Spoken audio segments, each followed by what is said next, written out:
Hi everyone, my name is Dr. Harmony. I'm a twin flame expert helping twin flames around the globe face fears, find freedom, and glow forward on fire. Welcome to my weekly glow show. Today's topic is embracing the twin flame journey, finding grace in the gratitude. I could not think of a better topic to share with you, being that tomorrow is Thanksgiving here in the United States of 2017. It's a time that we should take and have some gratitude and reflect on our journey, especially even our twin flame journey. And to realize that in this journey that we signed up for, that it is our choice to choose to see the gratitude in this journey. And, this is not a more perfect time to be able to do that and to reflect on this journey in a way that we can find that ease and grace. Because along the way, we have been taught to shame this journey. We've been taught the twin flame journey is taboo and to hide a piece of ourselves and to hide our message or to hide what we're going through.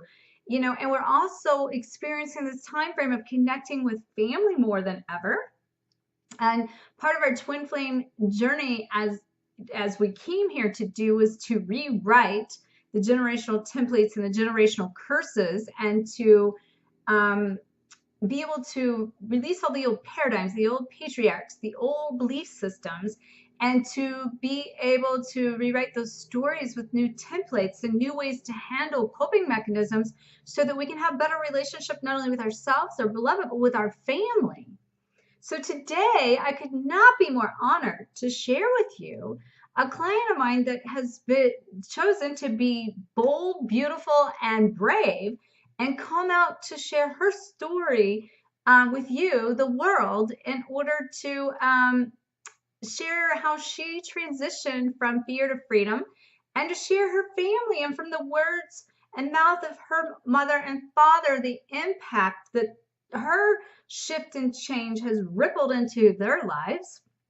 And that, we come into this life, not only do we choose our parents for the lessons we are to get, but that we, in doing so, we also get to learn how to step into our most authentic self, express who we are without fear of what other people think, including our own family. And her and I were joking that this process of doing this, she got to hear some things from her parents that she didn't get to hear before. And it was sort of like a graduation or parent teacher conference today that I had with her parents. And it was a beautiful, beautiful experience. So I want to share that with you today. And I want to personally wish you a very, very happy Thanksgiving filled with love, peace, and gratitude. And may you find the blessings in your journey. Okay? And so, with that being said, I'm going to introduce to you now Michelle. Well, today I want to welcome Michelle. Michelle has came to share her story and be big, bold, and beautiful to share with others what some things that she has done to shift from her circumstances and to step out of the twin flame taboo, but step into grace in order to be able to, during this holiday season, move forward with gratitude and thanks. And so I want to thank you, Michelle, for showing up to share your story with not only myself, but really with the world here in order to help others see the light and an aspect of shifts. And, so many people are on that side of the bridge where they're in a lot of pain and they're having a lot of struggles and obstacles, and they're so stuck on just the twin flame journey of needing that fix with their twin, and they're not focusing on themselves nor how that's impacting everyone around them, including family and generational curses. So I know that, you've said yes to this journey, Michelle.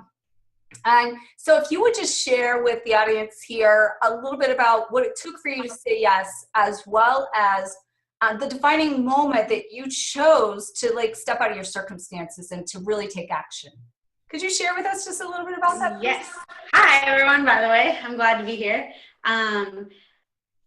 My defining moment was that came off of a week that was just awful. I felt like my guides and my angels were going silent on me, and I couldn't hear anything. And I had picked up Dr. Harmony's book, 1111, The Code Breaker to Find Your Way Home. And I had bought that months ago on my Kindle, but I had never touched it. And I was just in a bad place. I had gone to my other spiritual advisor, Wendy Sue, who's amazing, on a Friday, came home, and she had me in a better place. And then that night I started to read Dr. Harmony's book. And I know that was divinely guided. At the time, I was addicted to my Vyvanse and Adderall. I was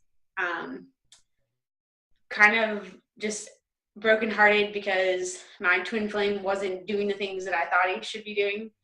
And I was dependent on medicine, my mom, my dad's opinion of me. Everything in my life was out of my control, or that's what I perceived. And so her book, Dr. Harmony's book, your book, when I read it, I went so fast through it that by Sunday night, I found her on the internet and scheduled an appointment for Monday, because Dr. Harmony's book was my story. And I cried while reading the whole thing, like, oh my God, I can feel myself in this story. And so she was my lighthouse.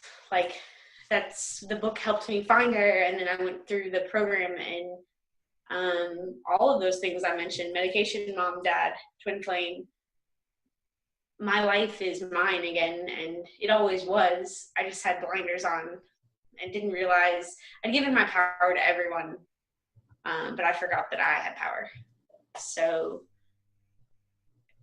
I have nothing but thanks and gratitude for the last 3 months. And I can tell you that I had that ugly cry where you're aching because you don't want to hurt anymore. And for anyone out there that's just hurting, like, you have a song, Dr. Harmony always calls it a song, you have something inside of you, you can't find it. And it just hurts because you can feel it pounding on your chest to come out, but you don't know how to get the key. Let Dr. Harmony come give you the key is what I would tell anyone, because I couldn't find it on my own. And so while I have done this journey, she's held my hand the whole way. And I'm eternally grateful. Well, Michelle, you had to show up, number one. Number two, it's an honor bigger than any words can ever express, so I won't even try other than just thank you for allowing me to assist you. I know that you faced your fears. I know that you crossed that path, and there were so many obstacles in the way that you could have chose something differently, or that you could have justified making other or excuses even to not dig as deep as you did in this journey. And because you have succeeded, and you have catapulted, and you have so many great things that have shifted in your life. Your whole entire life has shifted and changed. As twin flames, I know that we come here to rewrite our generational curses. You've expanded your message into your family. You've made changes within yourself, your family, all your relationships, everyone around you, even your family is shifting into the riptide effect of others being impacted by this, including the people in your own purpose and your own mission. So today, we have Michelle's parents with us that are going to share what it's been like to watch Michelle through this transition and to share their journey with her. And so stay tuned. More to come here. Well, today I would like to welcome Michelle's parents, Kathy and Dawn. I want to thank you so much for taking time out of your holiday schedule to join me and sharing some very powerful information with the world. As twin flames on our journey, there's a lot of challenges out there. I see people every day that's in pain, that have family issues, family troubles, have trouble connecting with not only themselves, but with their family. So I want to thank both of you for taking the time to come and share with others your story, of your family history, the changes that you have seen in Michelle, not only personally, but the changes that has impacted your family, the lessons she has taught you. So we'll kind of break that down. But I want to start by thanking you. And so I would just welcome you to start by just what impact has Michelle made on the both of you? She's given me, shoot. Prepare for the waterworks. Okay, we're ready. Whenever I talk about my kids, I cry because I'm just so proud of them. Through her journey, she has given me my spirituality back, and probably in a bigger and brighter way than I've ever had. And I understand, Kathy, those beautiful wings behind you that you painted for Michelle, of her wings actually became your own set of wings. Yeah. And in order for you to step into your own purpose and your own mission in a bigger, brighter way. And I know that you've seen so many changes and transformation in her. What would you say that you've seen? What transformations have you seen in Michelle? Oh my goodness. Well, right now, the first word that always comes to our mind, right, is that she's calmer now, calm. And I know one of the reasons is the medication we realized was not very good for her. It made her more anxious, I think, and that was for her ADD. And just all the spirituality that she's learned in the past several years. She's always been a giving soul, but even more so, people are just so attracted to her. I don't know, I may be getting... No, you're totally fine. Oh shoot, I've kind of lost my train of thought, but her transformation is just, it's been amazing to watch, and she's helped me grow along with her. So it's pretty amazing. Yeah, it's there's a calmness and there's a confidence in her actions, in her speech, in the way she handles herself interpersonally with me, with her mother, with other people around her. She's set different expectations in terms of relationships that she has with us, and she is able to walk that line where she's got good management skill of her emotion, whereas before I didn't think she did. In fact, I think she was so erratic that it was a ticking time bomb before. Mm-hmm. I think she knows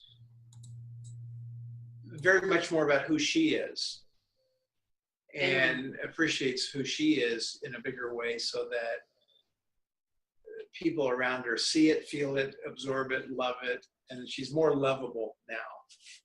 Yes, I have watched her. Even I don't have the prior as close of a connection as you had, of course, but watching her cross that bridge, watching her cross that bridge of transformation from where she was to where she is, even just the time frame of the last 2-3 months that I've watched her, kind of connecting back to the authentic self. And she's becoming much more, like you said, confident, much more courageous, much more contagious, and connecting to her truth and being able to identify that for herself, where a lot of times when we come in, and even you've probably experienced this with your own parents, we come in and we take on the belief systems of others, the patterns of others. And as twin flames, one of the things we're doing is rewriting that history to let go of a lot of the old paradigms. That's what our mission is. We came here to change the world, to rewrite history, and to be able to let go of the old belief systems, the old patterns, the old ways, so that we can recreate from a higher state of being, of love, and what we want and need for our own authentic truth and our own authentic self. And we have to identify that. So I can say that, I've really watched her go from that bud into the full bloom, into that rose, into that flower. And I know that this is even just the beginning, because I can see so much coming from her. She's such a beautiful, beautiful soul.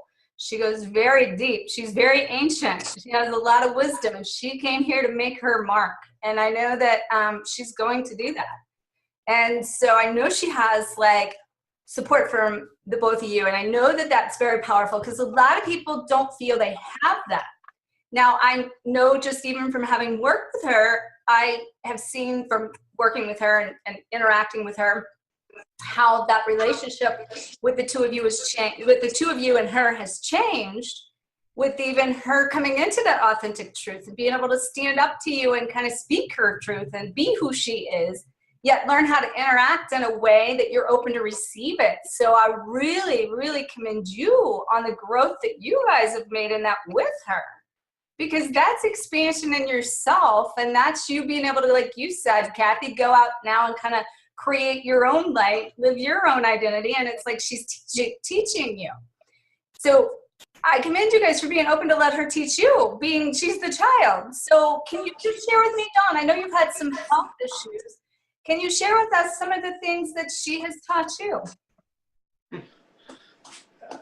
Well, the health issues are, you find yourself sometimes out initially on an island, mm-hmm. when you get a diagnosis like I've had, and you want to kind of think that you're by yourself. And it's helped me understand that you're not alone by any stretch, and you can heal yourself. You can heal your life from inside out by the people that are around you. And I'm talking about everybody, family, work, coworkers.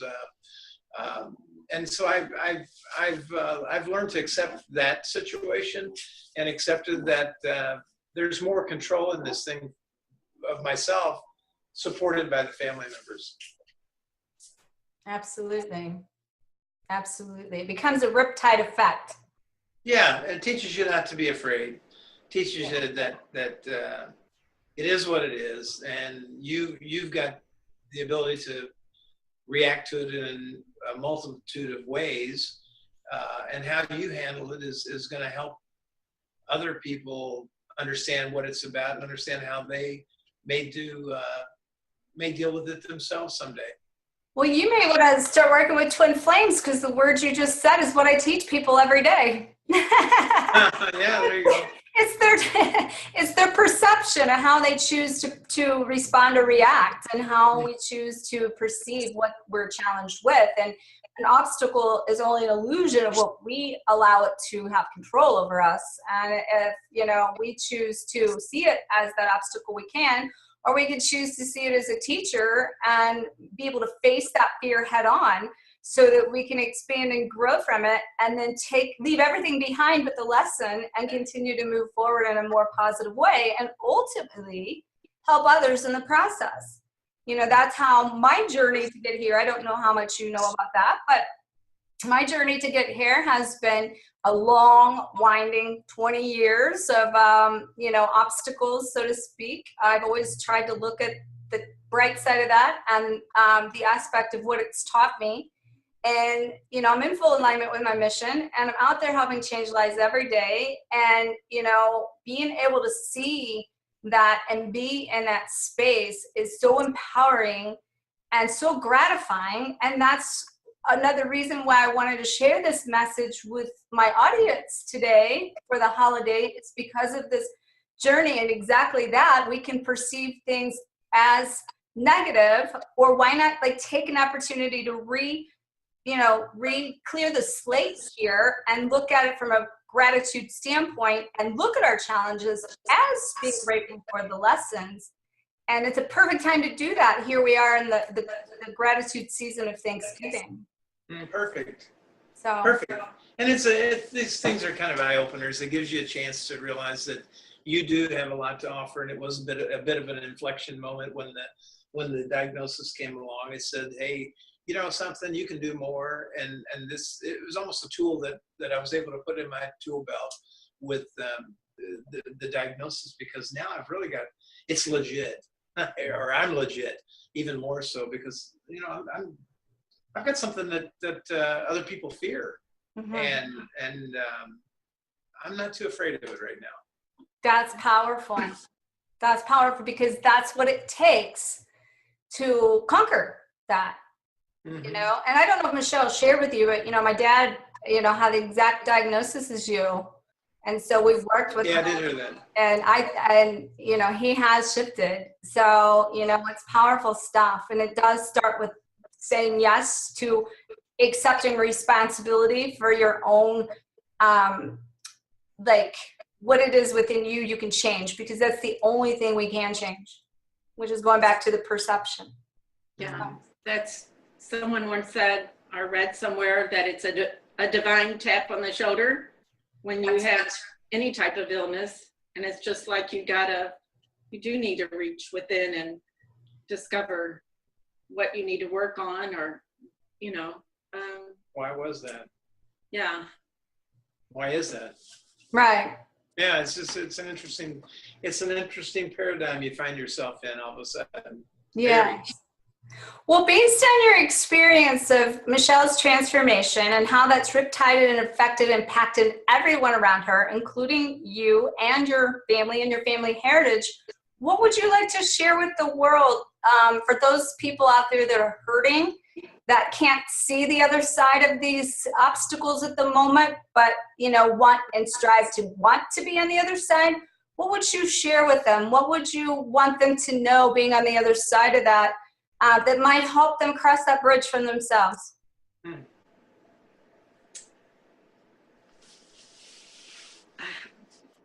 With us, Michelle got me into reading, and I think that helps. There's so much power in learning new things all the time, and if you have an interest in something, you should read about it.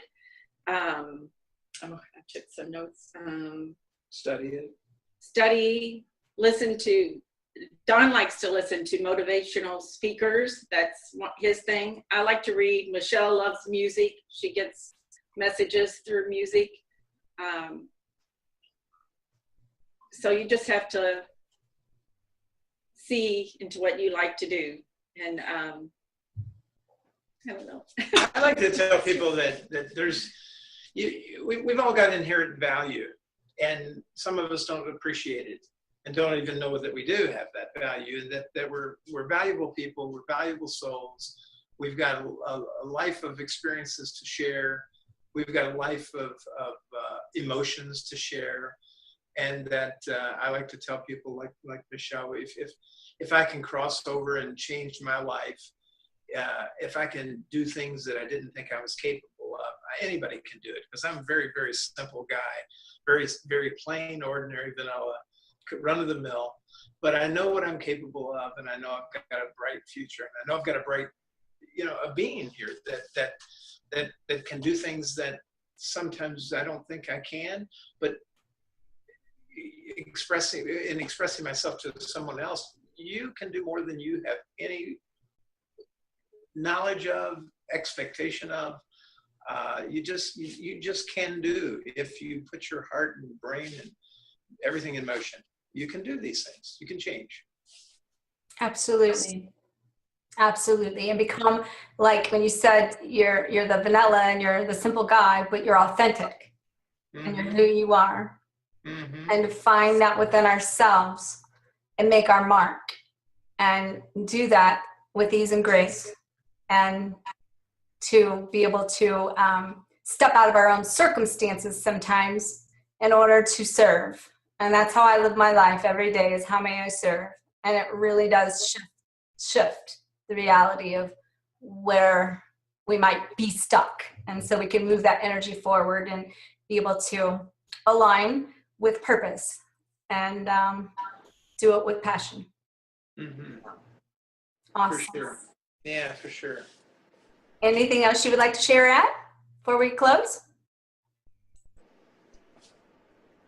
Take the floor, lady. I know. Oh, well, I just want to thank you for all you've done for Michelle. For sure. Yeah, you have created such an energy for her that has really transcended itself across a big population of people. And I think it's only beginning to happen. This change in her is going to cause much change in a lot of people's lives. She's so young, has so much more to offer. And it's incredible. So yes, thank you very much for this, what you've done. And I know you're changing lives across your spectrum too. So keep doing what you're doing, please. Thank you. You've helped. And there's just no words big enough to express the gratitude for that. And I sit here in tears with that, just because, I understand that, everything you said, and I appreciate that. And I think the biggest thing I can say in response to that is what my spiritual teacher did for me was just say, I'm glad to hear that she won't be dying with her music still in her, and then she can go out and share her song with the world. Yes. Because that's what she came here to do. Well put. Yeah. Yeah. Awesome. Well put. On that. All right. Thank you very much. And have a blessed holiday, okay? Okay. Wow, Michelle. Thank you for sharing your parents with me and the world. How did that make you feel? I'm just like my mom, so I'll cry. But Okay. I think they are the people that my dad needs to teach men how to be fathers, and my mom needs to teach people how to be mothers. They're the best, and my life hasn't been the easiest, and they ride every roller coaster with me, and it's the three of us. We're like, but in the we're hanging by a thread sometimes, but we hang in there. The best thing about my parents is they grow with me, and we aren't perfect. Sometimes we're too close, or we've been too close with the codependency, but I think it takes true character to be able to hear feedback and to hear it and not take it personal. And my parents do everything to put my brother and I first, and they can take constructive criticism and know that it comes from a deep place of love, because I'm trying to be a better person, and they take it in stride. Well, with that being said, can I mention something here? That means you are speaking up and speaking your truth to them, which most people won't do. Right. Why don't you share with people on how you do that, so you can come forward with your truth to them without fear of rejection, without fear of criticism, without fear of being worried, because there's so many people that live under the construct of these generational curses, so to speak, and they're confined to everything that they've been brought into, and therefore they cannot step into their authentic self and who they are. So if you were to share with people, how do you manage that?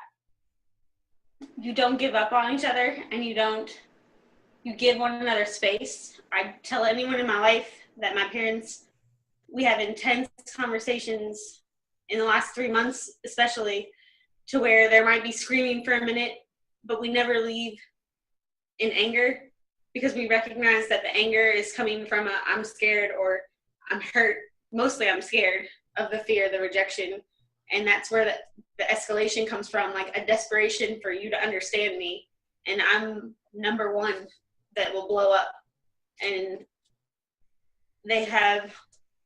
you need to find people that see through the blow-ups, and those people give you unconditional love.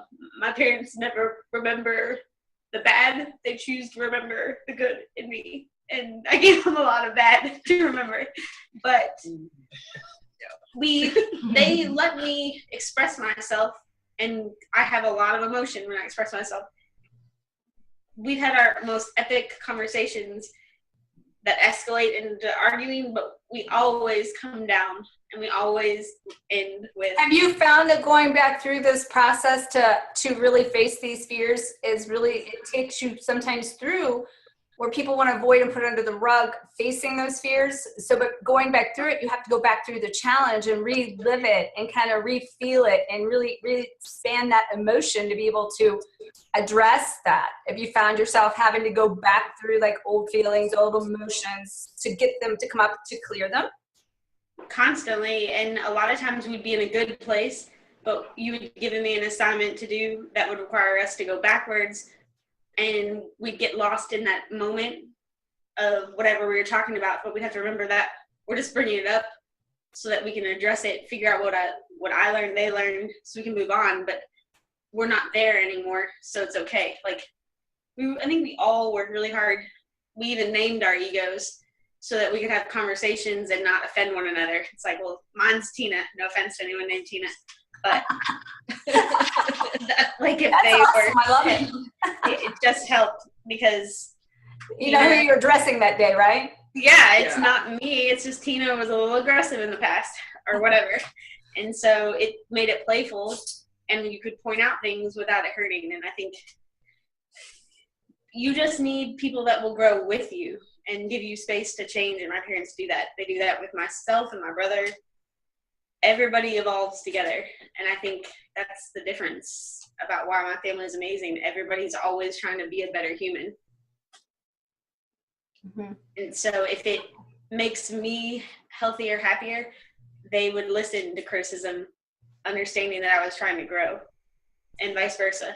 My dad's had to tell me a lot of times, you talk too much. Well, and I also know, Michelle, one of the big things that when we started with you, you were the fixer of everyone, including your dad. Yeah. So that was the you talk too much. That, as far as being able to let go of trying to fix everyone. You taught me that. You taught me that I had to trust that whatever signs I was getting, he was getting them too.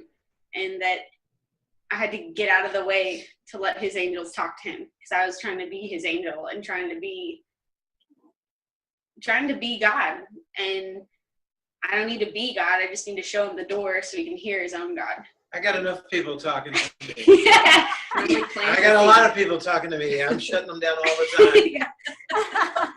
But he was one of my greatest teachers. Even now, when I was listening to you all talk, the things that he said from the time he had surgery in March to now, no offense, those were not things that he would talk about, like sharing your emotions and sharing spirituality.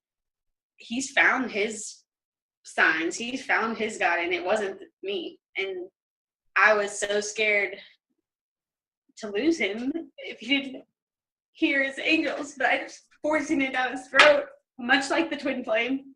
And you taught me to give people space.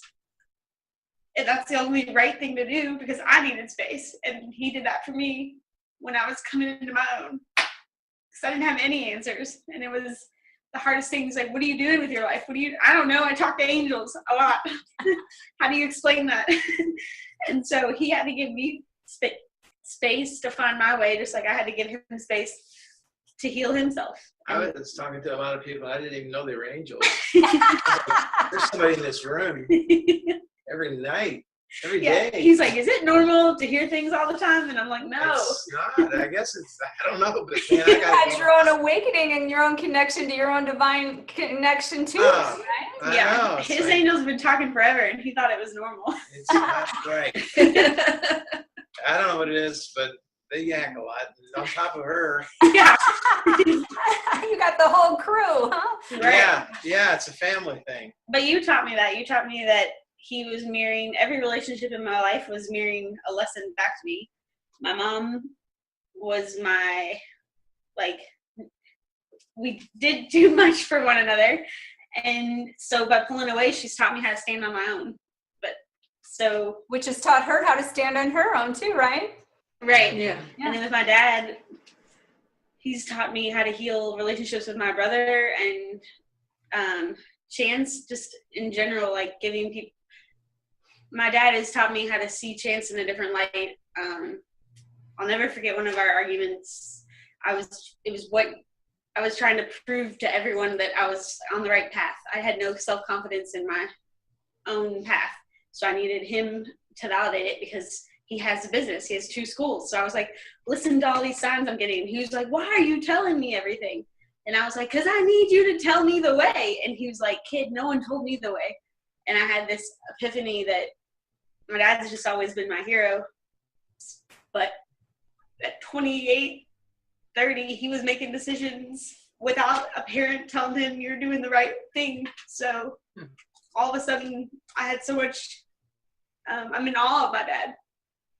And in the same sense, I'm in awe of Chance. These people are just hearing their angels and making millions of people, they're touching lives through ripples, better. And they just trusted themselves. So I was like, I've got to be able to do this if he did it. But I didn't know that. I was putting it all on him to validate me. Yeah, that's powerful. You know, something else you said that was very powerful too, in the reflection of our beloveds and our fathers, and being able to heal that within the father, to be able to heal that within, you know, our beloveds. Can you elaborate a little bit more on that? And because I know you've shared that with me a little bit more too in detail. Could you elaborate on that? The lessons in the mirror reflection that you've had to learn, the lessons with your dad was also with Chance, you said. And 100%. They're the same person in the sense that I was trying to prove everything to both of them. Like, see me, I'm valid, I'm doing something great. Like, because I had no confidence, I needed constant affirmations from them that I was on the right path. And by working with my dad, I learned how to give space, and then gave space to Chance. And praise for one another, in the sense that I had a newfound respect for my dad, and then I had a newfound respect for Chance. And all along I thought Chance wasn't doing his work. Like, he's not being vulnerable, he's not pulling cards, he's not doing all this. But then I realized he's his most authentic self, because here I am trying to start a business and can't do it because I'm terrified, and he's running one. And I'm like, oh my God, you and my dad had stepped into fear every day of your life, and I didn't give them credit when it was due. And so you were open enough to use them as your mirror reflections, so you could learn and change the shift within yourself. So that shifted the relationships with both your dad and absolutely. you. Even said the whole relationship and the dynamic has shifted with Chance too. So that's powerful. And my sister-in-law and my brother, like, I see it everywhere. The more I've healed myself, the more that the relationships around me get better, because everybody that I run into that pisses me off or makes me angry or I don't have patience with, you've taught me to go back and say, what are they teaching you? And when you do that, you win every time, because you realize you've given your power away to other people every time you blame them for something, when at the end of the day, you only have yourself and God. And that's the most powerful thing, is this is all happening for me, not to me.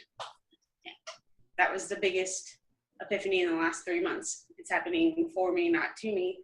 Find the lesson and find your peace. Wow.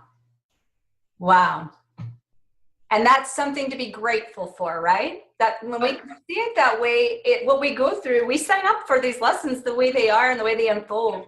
When we can acknowledge that, accept that, step into that, and then find the gratitude in that, our whole world changes. And everything around us changes. And everything around us is the mirror reflection of inside. And if we don't like what's out here, we can only change it on the inside and take accountability, responsibility for our own actions, thoughts, and beliefs. Yep. I mean, I have nothing but gratitude for you. Like, Oh, thank you. my dad and I have a different relationship, I would say, much more peaceful to his Yeah, liking. I'm looking for some peace. Yeah. Did But she finally shut up? yeah. It's just temporary, I'm sure. Nah, that's not true. No. It's a temporary thing, I'm Yeah. sure. No, it is. It's an interesting thing when you get control of your own life, when you try to get control of it. I thought I had mine before, and I thought it was this cool, ice cube in his veins, and, but you realize more and more about yourself as you go through these processes, and it's pretty good. There's a lot of latitude, a lot of room to grow even further, and that's what I look forward to. He's the ultimate dad, and he's going and taking your lessons. So we have nothing but thanks for you, because he takes your lessons that came through me. And I mean, he just went with my Uncle Joe and had a conversation with my Uncle Joe and said, what were your parents like? And they've never had a conversation like that before, to try to understand Who he is. My cousin is struggling with addiction to medication the same way that I did. And my Uncle Joe is the father of Scott, and we fight with Scott every day, sending him courage and strength in our hearts. But Dad is actually working with Joe and going through the same process, because you helped me get off medication, and we just know that they'll find their way if we plant the seed. Mom always says you got to plant the seed and walk away, but Michelle, do you want to share just a little bit more while we're talking about the medication as to how, like, one of the number one things that you felt codependent on was the medication, and that you needed it? It was one of your number one things that you wanted to shift through. The process of working with me through the Reboot Your Soul program, and naturally you took accountability for it. You took action for it, because that's something I never recommend, without some kind of guidance, and even being a chiropractor dealing with medicine and medical background, I've gotten people off all kinds of medicines in the past through natural healing, but I always monitored that with their doctor and those sorts of things. But you really came into this program and said, you know what, this has been running my life, and I want to run my own life. And I want to know that I don't have to be codependent upon my twin, my parents, anything outside of me. I want to find the empowerment in me. And I want to go forward in my life to know that I don't have to rely upon something for the rest of my life. And so you got about probably halfway through this program, and then you said, I didn't even know you were doing it. I'm doing it. I did it. And then you share some before, you did that, and leading up to doing it, and then after. Can you share a little bit of that? Absolutely. The medication was 100% running my life, and I could tear up about that, because they didn't even know the extent of it until just recently when I told them. But to the point where I thought I couldn't function without it. I was on Vyvanse and Adderall, and I started in college right before I got into the real world. And when I reflect on it, it was all about feeling like I needed to do more every day and get more done during the day because of that lack of self-worth, and I'm not worthy of things. I got to work harder, heal more people, And it was a high. Like, it was literally keeping me up for 2 and 3 days at a time. I told you it was pathetic and so sad that I didn't feel like I was worthy of sleeping. And so I just was tired of it. You would ask me on the first day, what do you want to work on? And it came out of my mouth, I want to get off my medicine, in the paper, and I didn't plan that. I was like, no, I just want to get with my twin flame. But that's why everybody shows up with their twin flame. And anybody that goes through my program, it comes out quite the opposite. Yeah, I thought it was that, but it wasn't that. It was the medicine that was the first thing I put on the paper, and that ran everything in my life. I didn't sleep. I was always worried when I talked to somebody if they would know that I was on something. It was the biggest. It ran my life the same way that if it wasn't that, it was alcohol when I was in college. And if it wasn't alcohol, it was food.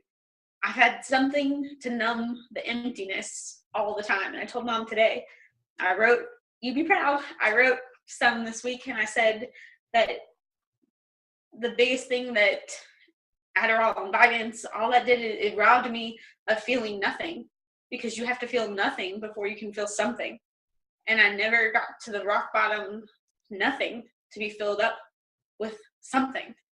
And it's crazy. Like when I went off of it, I feel like the angels just poured in what I was supposed to be doing all along. But I told Mom today, I feel like I've been half full and they couldn't get to me, because I would never let myself hit rock bottom, because I wouldn't surrender. I always had something. And people numb it up and not want to feel their own emotions. I mean, even without medicine, people do that. You know, they don't want to feel the feelings they're going through, the emotions.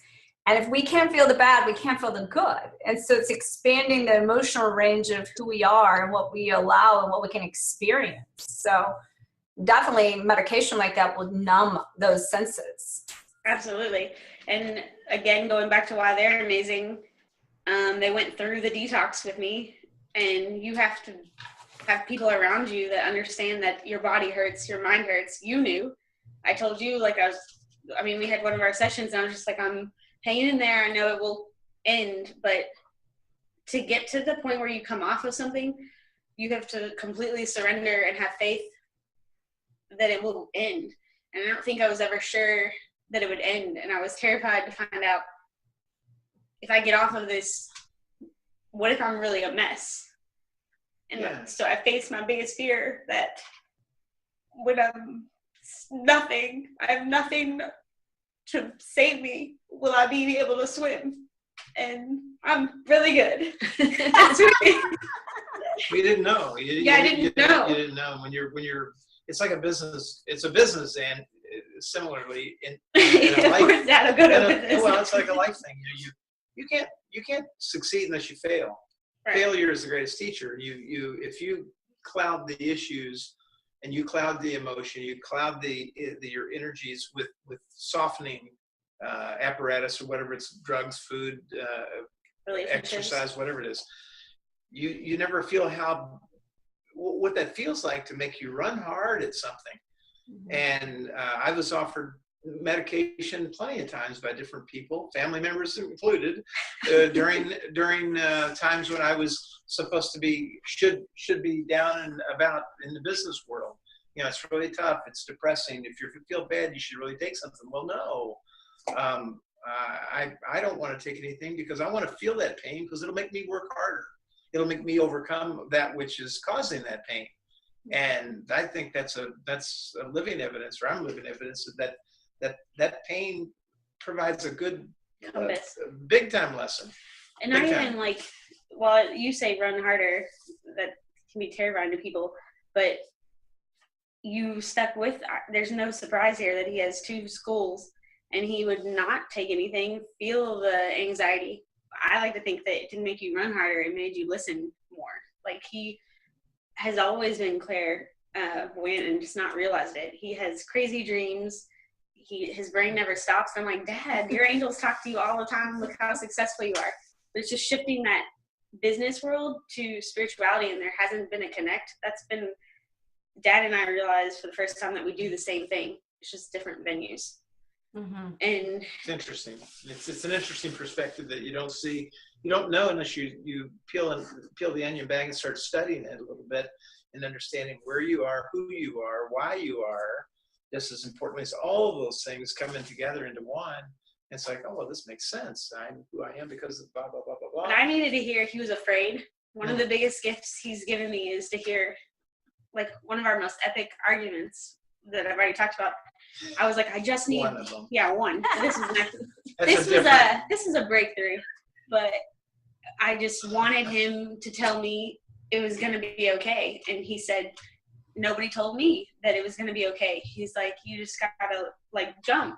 And I think that he was vulnerable, and he was authentic, and showed me that he had fear. As a kid, dads just don't get scared. And so I'm so thankful to know that he was afraid, because we don't talk about that enough. And the world knows that everybody has been terrified, but something great came on the other side of being terrified. Always. But we don't know that. And so when I found out was scared too, I'm like, well, nothing's wrong with me. I can do this. Like, because at some point you feel like being afraid, well, that means I can't do it because he wasn't afraid. That gave me permission to be afraid and feel it and get off the medicine and to fly. Like, I was afraid. I was terrified a number of times in my life. And I probably will be going forward. Absolutely. But that's just part of it. You have those emotions, and when you do, it's how you respond to them is what the home run is. What do you cower down and go hang out in the corner and lock your life away, or do you step up and say, yeah, it is what it is. It's the card I've been dealt. I've played cards at camp with those kids. I said, dude, yeah, how many of you have been given a bad card in your life? We all have. How do you play the game? But that's what's brilliant about my dad is that you're brilliant. It's He's not brilliant. Yeah. It doesn't. I'm not talking IQ. I'm just talking to who you are. You're brilliant in the sense that my dad is the ultimate divine masculine. He goes after things, but he also has a really great balance of the divine feminine, and he's teaching so many men how to feel for the first time in their life, and he's incredible at it. You wouldn't believe how many lives at our work, men that are coming to my dad and learning how to have a feeling, because he was chosen to have the lung cancer, not for him, or not to him, but for him, so he could share these. He has a beacon now. People come to him and they ask him, aren't you afraid? Always an emotion. And my dad gets to teach everyone whatever he wants to teach that day. But more men come to my dad and learn about how to express feelings and have them than you can even imagine. And so in that sense, it's a miracle every day. Teresa, I tell everybody, it's just cancer. Yeah. That's right. And but I've been there. I don't know if Michelle is here with you. Yeah. But I also had cancer too. Was diagnosed with cancer on my journey. Ain't no big deal, is it? And It's just cancer. I was more scared of surgery than I was healing it naturally. Yeah, exactly. You have reason to be afraid of medicine. Yeah, exactly. And doctors. They are scary. But one of the things, a couple things you guys touched on there that I'm always saying and teaching my audience is that, as we go through this journey, it's about climbing up the tree to reach some phase of enlightenment and connecting to our higher self, going up in that elevation of our vibration and connecting to our guides and learning how to communicate and learning how to listen, and allow, and being open for that information to come in.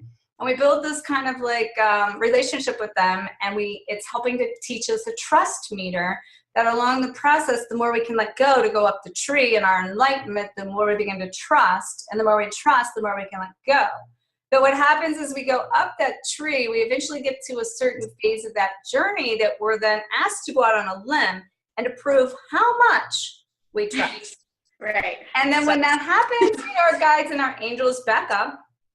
First, they put a blindfold on us, and then they say, we're going to be over here in the corner for a little while, and you're not going to feel us, you're not going to see us, you're not going to hear us, and you're not going to see anything, and we want you to jump out of that tree in blind faith that you do really trust this process.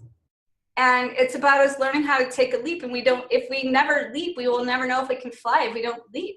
And that's how we gain our wings. That's how we continue to fly and soar to greater expansion and heightened awareness of our possibilities, connecting with the divine plan that we signed up and chose to not only experience along the pathway, but to align within our destiny and the vortex of our future, and to be able to do it with a sense of ease and grace and coming into a place of surrender to finding the inner stillness inside, because the storm will never go away. It's how we respond to it that matters.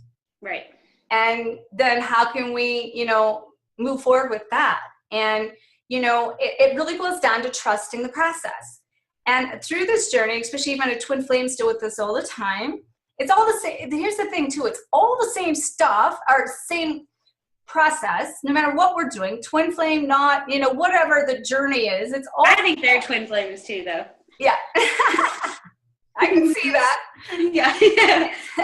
You guys are just waking up to your identity. That's all. That's all we do. Twin flames. Yeah. That's weird. And so, I told them, I was like, I think you're twin flames. but we're embracing this journey of life, and we're asked to do it with great ease and grace and gratitude. And along the way, it's really just trusting the process and being big enough, bold enough, and brave enough to say yes to the journey, because that's where it starts. So saying yes to the journey, and that no matter what happens in the process, I'm willing to surrender to allowing those experiences to come through, take the lesson, and continue to grow and expand in that. And, you know, as I say this, Michelle, I'm thinking back to when you and I started, and that was one of your biggest fears, was trusting the process, you know, so attached to the twin flame outcome, ending up with your twin, and which most people are. And, you know, so I want to also thank you and your family here for being big enough, bold enough, brave enough to come out with your story, because there's so many people out there hiding in the twin flame taboo that they don't want to come out and even like say I'm a twin flame or like share anything about twin flame, you know, because of the fact that it's so taboo that one, it's like a voodoo, or two, like I don't want to be one of them, and three, I'm worried about what people are going to think because I can, you know, share that information. But kind of the same thing as everything else, there's a gift in this journey.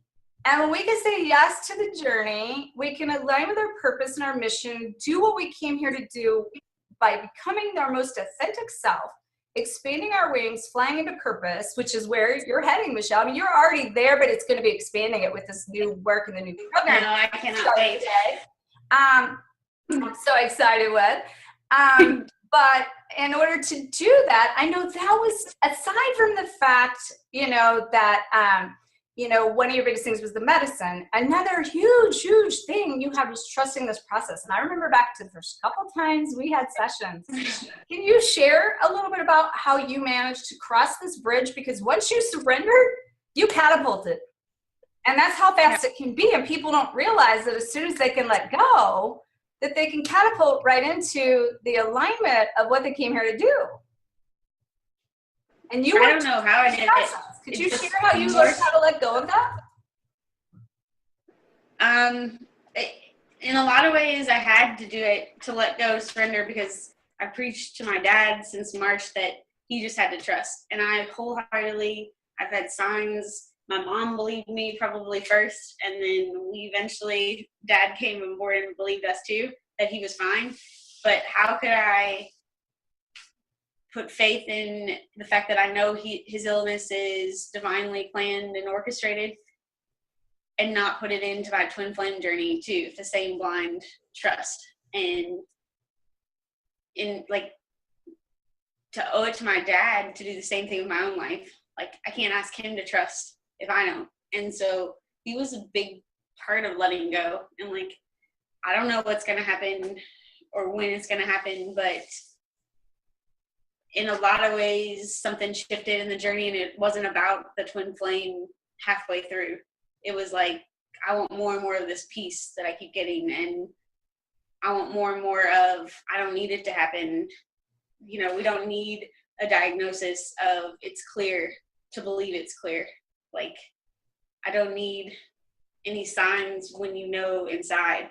And I think when I started, I needed signs everywhere from everyone about my twin flame, about my dad, everything. And somewhere along the line, that got exhausting because it's a lack of faith. It's an insult to the angels to constantly question it. And so I don't know if I'm just thankful for you. Every week you gave me the confidence to kind of cut the cord and go, whether it happens or it doesn't happen, I'm really happy where I am in life right now. And every time I cut a cord to something, like my mom, we decorated this was huge. This little area was the first thing in my house that I've decorated. And every time I did something on my own, I had more confidence. And so I would tell anyone, whatever you're most terrified to do, you have to do it. Because when you do it, you realize how easy it is. And speaking of that, we had that conversation a couple sessions ago, didn't we? Yes. And about dosing. Do you want to share with us about that session, a little bit about where you went, what you did? And the reason I want to bring this up here too, and we'll just bring it up here, is that, you know, along this journey, first of all, mom and dad here, I tell people that the kind of faith you have to have in a twin flame journey, you have to be so strong in that faith you believe in unicorns. And it just has evolved into this message that I've created through a bunch of signs that I've personally been shown. And that, you know, also a combination of connecting to the diamond light of the energy and believing in rainbows, and your pot of gold is the rim to the rainbow. And so I say this kind of stuff all the time. But then, you know, Michelle sends me a picture after we had a session, and her and Chance was going on an event, and she wasn't sure which outfit she should wear. And the one she didn't want to wear was the one I told her she had to now wear because she had to face her fears. Right. And I'm wearing the top of it today. You share that, but then in addition to that, Chance taught us that you can believe in unicorns now. And when I have a picture, Right. I'm going to be sharing about a unicorn because he surprised you. Can we talk about that? Yeah, I've just been not struggling. It's actually the farthest thing from struggle. Since I've worked with you, I've become more like stepping into my own, working on feeling like a goddess, like looking in the mirror and dancing and being like, you are so hot, like trying to fall in love with myself so that I don't need anyone else to fall in love with me. And I've really done it. And my parents have played along the whole time too, because I would wear things that my mom wanted me to wear growing up. And so this outfit, we went to Electric Daisy Carnival, and people wear some pretty outrageous, basically like your birthday suit or bathing suit or less. Yeah. And so it wasn't about going there to wear the outfit to attract someone. It was about, for me, I went 3 years ago and I saw all these beautiful bodies, and I was like in a t-shirt and shorts, and I was like, my goal is to come back here and to wear what they're wearing. But that would require me to really do something I'd be terrified to do, because I haven't liked my body my whole life. But I was tired of that. I was tired of hating and fighting myself. I was like, you've done that and it's gotten you nowhere. So I was just Chance and I made a promise to each other the first year I ever went that I would come back. He's my personal trainer. That I would come back and I would wear the bathing suit outfit. And so I was telling you that I was terrified to wear it, and you were like, well, put your birthday suit on. You have to. Face it. Yeah, face it. And I did, and I wore it, and then it just so happened that day was the day that Chance wore his unicorn costume. And honestly, he looked great, whatever, but I was hot, and it was about me. Yes, and so, you made a little trip about you too, didn't you? Yeah, it was about me, and it wasn't about, no offense to him, what he was doing at all. Like, I went and I felt hot, and I sent pictures to them. I was like, look at me. And I felt more like me than I've ever felt. And so, again, that's one more fear. There wasn't anything else to hide, and I made it. So, one more sign. And then look what happened. The unicorn showed up when you let go, right? Right. Yeah, exactly. So, which is what I tell people. Yeah. That was the craziest thing. You had to point that out. I didn't even think about that until after I got home. You were like, and the unicorn showed up. And I was like, oh my God. So. Well, of course I would notice the unicorn as much as I've preached unicorns over the last few months. Right. See, I'm like, yeah, whatever, unicorn, but I was hot. I didn't care about the unicorn. You stepped in my zone. That's all that mattered. And that's the whole goal of this journey to begin with. Yeah, that's the irony, is that all along, and like I should have picked up on that. Facing a big fear for you, which would be a big fear for a lot of people. Like, once you did that, how did you feel after? Once you faced that fear, you showed up being you were authentic, you said you were even dancing without worrying that he was even behind you and all these different things. And you were you became authentic, and you was able to express yourself, what I call living through life naked. Right,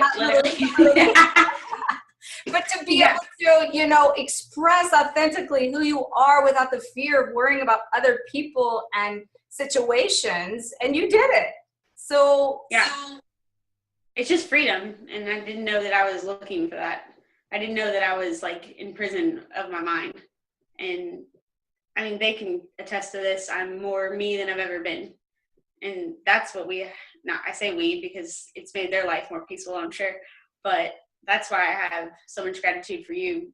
You just opened the cage door and let me out.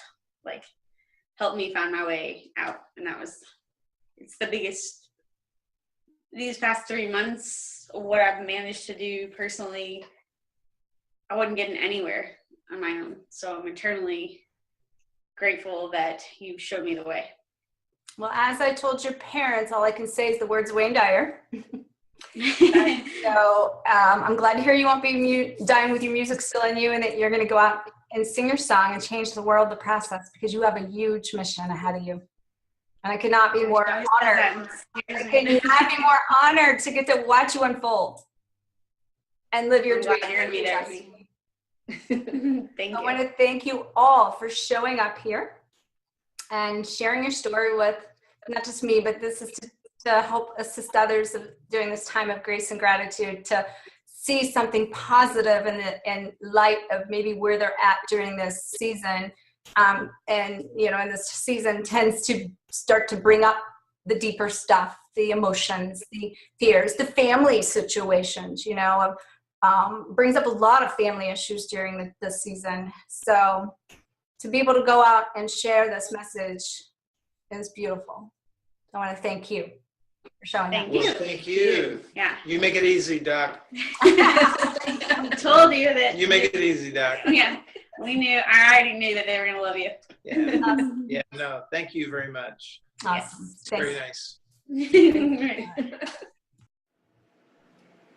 Wow, Michelle, your parents are just beautiful, beautiful, beautiful, beautiful people. And the reflection that you have taken from the experiences from them and looked within yourself has changed your whole life. It set you up for purpose. It set you up for mission. You've already been in your purpose, but we're about to get much more clear on that purpose. And I know you have a lot to share and a mark to make on the world. So in closing here, can you share what impact you would like to make on the world and what message you might have for the world and what message you might have for hurting people out there during this holiday season? Yes. The only thing I can tell anyone out there is to stop running from it and to surrender. And this is just a tiny little thing that I wrote, but it sums up my last 3 months with Dr. Harmony. If I learned anything, it's to stop running, surrender, and then the freedom will come. So this little paragraph is what I want the world to know. When you don't know what to do, surrender. Give in, stop, and let the answers come through your pain. The pain is pointing you to your happiness. Codependency robs us all of our directions. Food, pills, alcohol, approval, perfectionism, relationships. We all use something so we don't have to feel nothing. But it's in the nothing that you will find something to set you free. Freedom to the life you want, not the life you think you should have. Surrender. Wow. Beautiful. Thank you, Michelle. I hope you have a beautiful Thanksgiving. And much love to you. And I'm so glad you faced your fears. So much love, everyone. Happy Thanksgiving. And Happy Thanksgiving. Holiday. Much love. Bye.